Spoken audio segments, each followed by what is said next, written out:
How can I become a world champion? I will give you the secret. The 10 ingredients which will make you a champion, if you follow them. Number 1, you're going to deliver a speech, right? So you have to prepare a speech. That's the first thing which you do. Make sure that your speech is well constructed. It has an introduction, it has a body, and it has a conclusion which delivers a very strong and powerful message and include a bit of humor. So that's your speech. Read it, edit it, change it till it becomes perfect. Number 2, practice, practice, and practice as much as you can.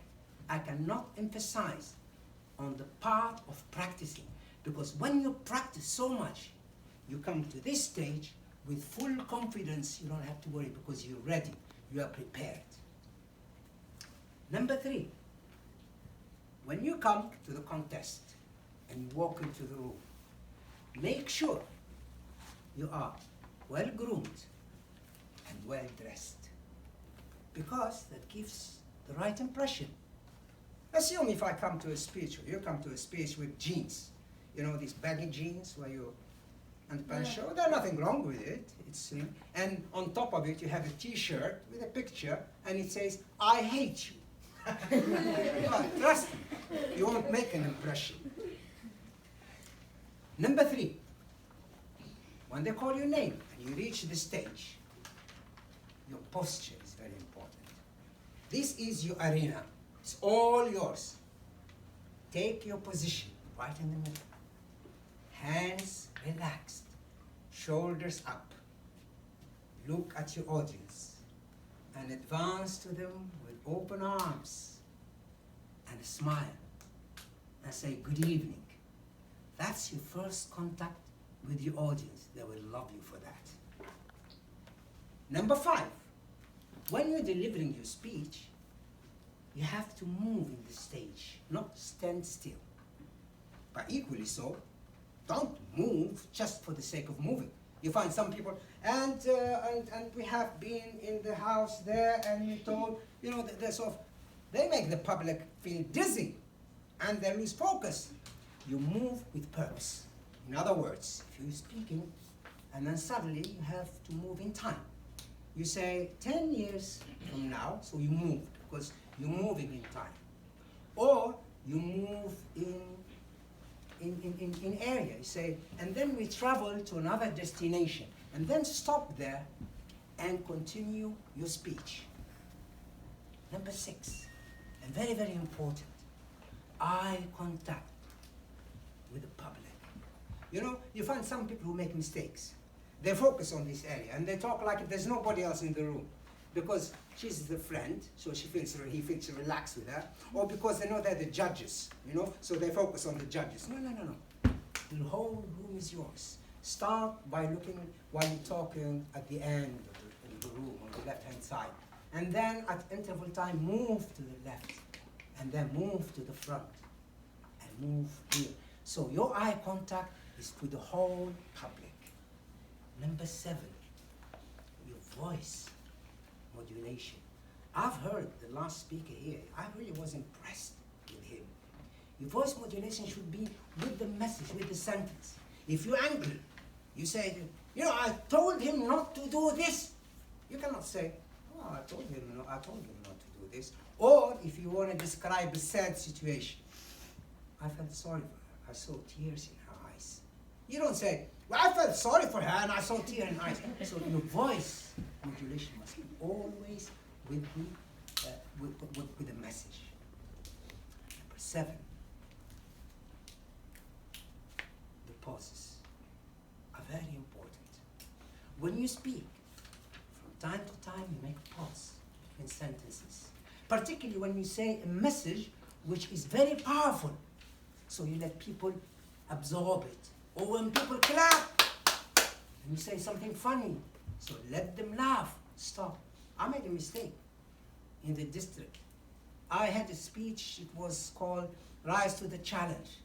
and I spoke about determination, and I gave the example of Malala Yousafzai and how she won, etc. And at several times, they clap, and then, I said, and, I interrupted them.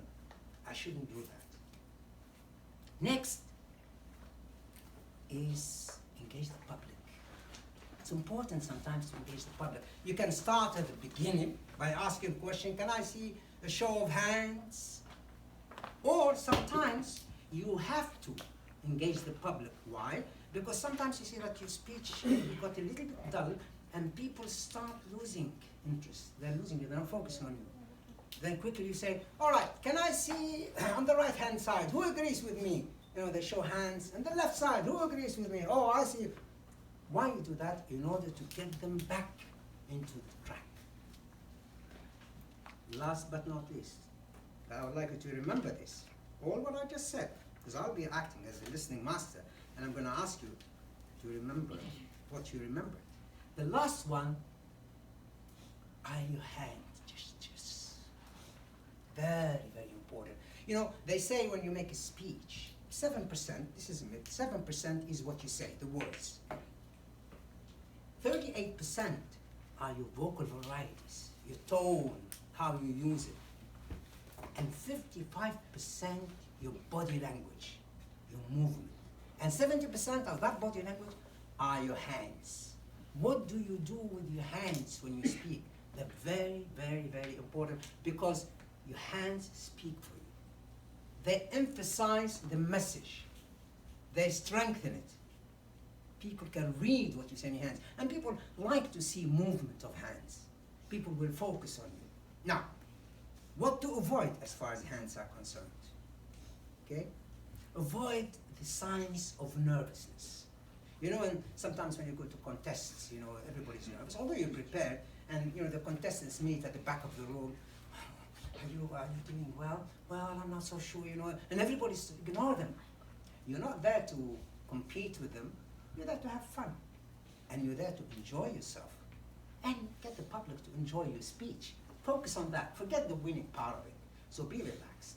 So what to avoid as far as your hands is concerned? You find some people when they come to the stage, they're nervous. And these are the signs of nervousness. And I've seen some of it here today.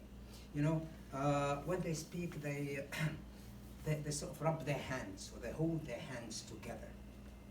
Or worse still, something they call it, I think, the execution at dawn. When they're taking somebody at dawn to execute him.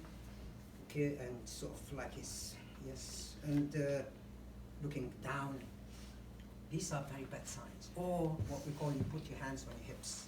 Call it the parental, You cannot speak to people with your hands on your hips. Or sign of nervousness. I find some people, particularly the beginners, hands in their pocket and they talk. They're all signs of nervousness which you have to avoid. Of course, forget the hands at the back. We call it like you are in a parade here, you feel confident. Hands must be always at your side, and you use them when you have to. Now, when do we use our hands? There are 4 categories. Number 1, they call it the symbolic, either to describe a word, or to describe a direction, or a number. So if you speak, and you say to people, for instance, let me tell you 3 things. So you have actually to show 3 fingers. And then when you talk, you say first, this is what happened, second, and third. So you're giving a direction. You use hands to also give directions. Go to the left, or go to the right. Like somebody here in the speech, he said there are advantages and disadvantages. I would have said there are advantages and there are disadvantages. That's what we call the symbolic signs. Or when you say numbers, as I said. Now, there is what they call the descriptive hand gestures.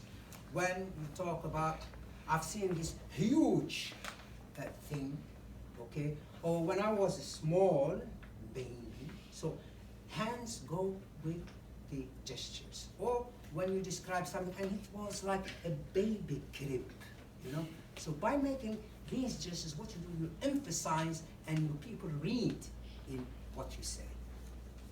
The 3rd one is the emotional gestures. and these are very important. When you talk about something and you say, and he pleaded with me. So you don't say, and he pleaded with me. You know, he pleaded, because this is a sign of pleading.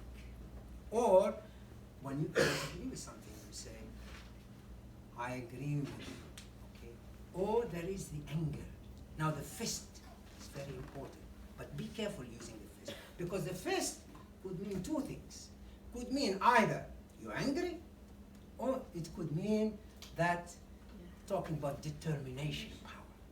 For instance, if you're angry, there are a combination of three things: the fist, the voice, and the facial expressions. I told him not to do this many times. So, fist, expression of the face, and the tone. But when you want to talk about determination power, I am so determined to reach that goal. So, you use your fist, hand up, smiling, and talking with confidence. So, these are the 4 areas where hands are very important. Now, make sure when we say hands speak for you, you use them only to support your speech as appropriate. Don't just think, oh, hands are important, so I'm going to use my hands. And we've been told that many times, you know, we have gone here and, you know, and just, come on, you know, you just make yourself energy gone and make everybody else to see. So, to become a champion, trust me, I can see, I've been here, I think, now 3 or 4 times, and I see a lot of potential in you guys.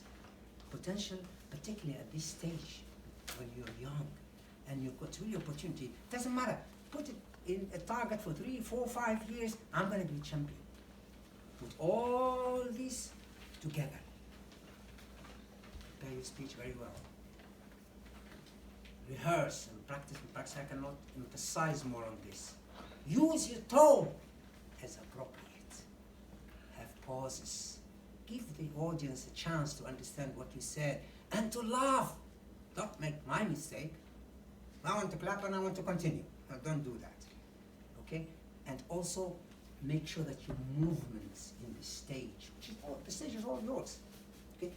Sometimes which is something which is bad, you avoid. You find somebody going and I'm talking like this and you know, or sideways, you know. And, use the stage properly. Okay? And hand gestures are very, very important. You put them all together, and trust me, you'll be champions. Now remember them, but remembering them is one thing. Practicing them is important. And when I say practice, there's so many ways of practicing. You can stand in front of the mirror and repeat and repeat, or you can stand with your family or your friends and ask them to give you notes. Take a video of it, like I'm taking a video now of this, because nobody's perfect. I have to go back and look at it and say, I could have done this better, I could have done this better. You improve yourself. Muhammad Qahtani was a world champion.